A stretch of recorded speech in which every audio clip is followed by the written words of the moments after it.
This section of onboarding will cover incident reports. Let's do a brief overview of incident reports before we get into specifics. Incident reports are required if something unusual happens during your shift. Incident reports should be as objective as possible. They should report exactly what happened before, during, and after an incident, and they must be submitted within 24 hours of an incident. So when should an incident report be filled out? Oregon administrative rules give an outline of when an incident report must be filled out. These rules state that when an injury, an accident, an act of physical aggression, or the use of physical interventions happen during a shift, an incident report must be filled out. Furthermore, Oregon administrative rules state that a serious or unusual incident must be reported. So what counts as an unusual or serious incident under the OARs? Oregon administrative rules define unusual or serious incidents as serious illness or accident, death, injury or illness requiring inpatient or emergency hospitalization, a suicide attempt, when an individual contacts the police or is contacted by the police, a fire requiring the services of the fire department, an act of physical aggression, or an incident requiring an abuse investigation. The general rule of thumb here, though, is when in doubt, fill it out. If you're not sure if it needs an incident report, go ahead and fill one out anyway. It's better to have one and not need it than need one and not have it. If an incident occurs on shift, there are two ways for you to obtain an incident report. First, you can text 971-363-5671 and request a blank incident report form. Secondly, you can find a blank incident report form on the BTS portal. I will show you how to find that form now. To find the incident report form on the Better Together website, make sure that you log into the portal. Once you've logged into the portal, you'll see the dashboard. If you navigate slightly over to the right-hand side of your screen, you'll see a resources. If you hover over that, it will have a drop-down menu. Go ahead and pick Incident Report Form. This will take you directly to the incident report form. Be sure that you fill out all of the sections with the red asterisk. There are a few sections that aren't required. I'll talk more about each section in the rest of this training. Once you've filled out all of the required sections, you can either save as a draft or you can hit submit. If you're happy with everything that you filled out in the form and you don't need to add anything, go ahead and hit submit. But if for some reason you need to come back to it, you can do save as a draft and it will give you a link to come back to it. Be sure that you copy this link and save it so that you can return to the form. Once you've returned to the form and everything's filled out to your satisfaction, please be sure to hit submit. Also, I would just like to remind you all that you must fill out an incident report form and submit it within 24 hours of an incident. Now that we know when to fill out an incident report and where to find it, let's go over what it looks like and how to fill it out. But before we dive into the details, let's review some common acronyms you'll come across, both in this training and in the incident report itself. ISP stands for Individualized Support Plan, which outlines the care and support a client receives. DSP is the direct support professional. That's you. You're responsible for supporting clients with their daily activities. Sometimes you'll see IR for incident report.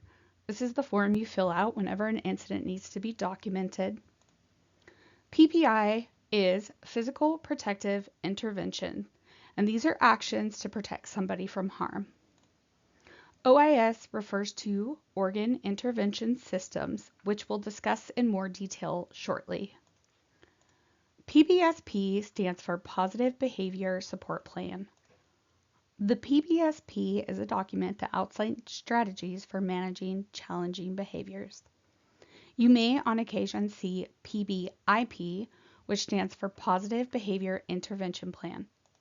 This is much like a PBSP, but it's usually iOS specific. You may also see FBA, which is a Functional Behavior Assessment, which is a process for identifying the reasons behind behaviors and creating the strategies that are incorporated into the Positive Behavior Support Plan. You may also see BTS quite often, and that's us, the company, Better Together Supports. RICO is specific to our company, and we use that to shorten our relationship coordinators. You may also hear or see EdSpec, which is for our education specialists. I'd like to go a little more in depth on what OIS stands for. The Oregon Intervention System, or OIS, is Oregon's state training program that teaches support staff how to apply positive behavior interventions and supports, or the PBIS, and interventions interventions when supporting adults and children with intellectual or developmental disabilities who may display challenging behaviors. OIS is the property of the Oregon Department of Human Services and may not be reproduced without its permission. DSPs that need OIS training will take it through a state-approved training program. For direct support professionals to receive OIS training through our company, it must be included in the Positive Behavior Support Plan, or PBSP, and identified in the Individualized Support Plan, or ISP. Your relationship coordinator, education specialist, and service coordinator will work together to ensure that DSPs receive this training when it's required. BTS will pay for this training, and DSPs will be able to clock in. The training is worth 16 hours of continuing education units. We will count this towards your total of 24 hours of CEUs for the year. It's important to be mindful of your OIS training status when filling out an incident report. You will only fill out the PPI section if you have OIS training. If you do not have OIS training but used physical interventions, you'll mark Emergency Physical Restraint. Emergency physical restraints should only be used if your client was in imminent and immediate danger. Now that we understand the common acronyms, let's take a look at the incident report itself. The incident report is designed to capture key details about an event, including what happened, who was involved, and any interventions used. Let's go through the main sections of the report so you'll know exactly what information to provide.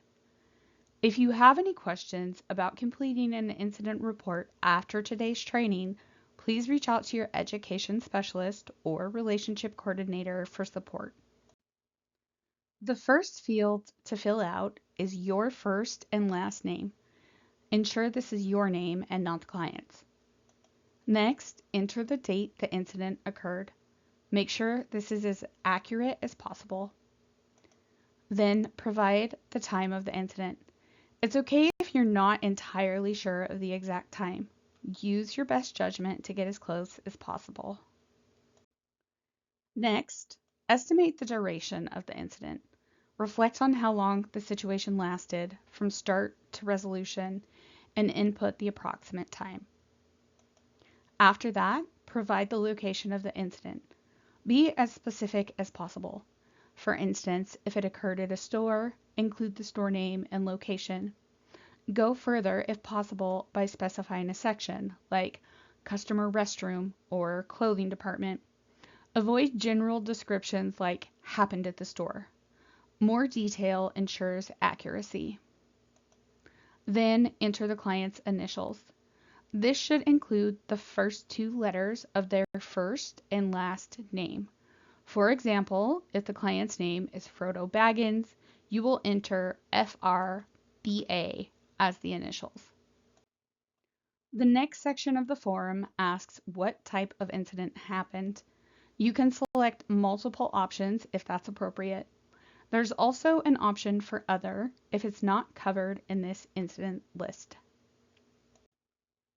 The next section asks whether PPI was used. PPI refers to techniques for managing behaviors that could cause harm, but only when the client's ISP includes PPI and the GSP has completed OIS training will you click yes. If the client's ISP includes PPI and you've had OIS approve interventions, you will select yes. Be specific about why the intervention was necessary and the type of PPI used. If you have not completed OIS training or are unsure what PPI entails, do not select yes. You can ask yourself a couple of simple questions here. Do I have OIS training? And do I know what positive behavior intervention and supports are included in my client's plan? If the answer is no, you will not be filling out this section. The next question asks if emergency physical restraint was involved. This should usually mean OIS approved interventions. However, if you needed to physically restrain a client to prevent immediate harm, such as preventing them from running into traffic, select this option. Emergency restraint should only be used in situations of imminent danger. If you checked emergency physical restraints, describe the restraint fully in the incident description section. Include details on how you intervened to prevent a dangerous situation. So what happened shortly before the incident? This is referred to as the antecedent or what occurred directly before the event. The purpose of this section is to help identify the function of the behavior. Clearly describe what led to the incident, such as an interruption to their routine, frustration, or a specific trigger. The next question asks for what directly caused the incident. While this may seem similar to the antecedent question, here you need to specify the final trigger that set off the incident. The previous question described the broader context, whereas this question focuses on the immediate cause. After describing the cause, detail what happened during the incident. Be as specific as possible, sticking to factual, observed events. Avoid speculation and provide a clear, linear explanation of the incident from start to finish. So let's look at an example of what this might look like. Here's my example that I came up with. Frodo comes home hungry and wants to make a sandwich with his favorite peanut butter. This is the antecedent, or what happened shortly before.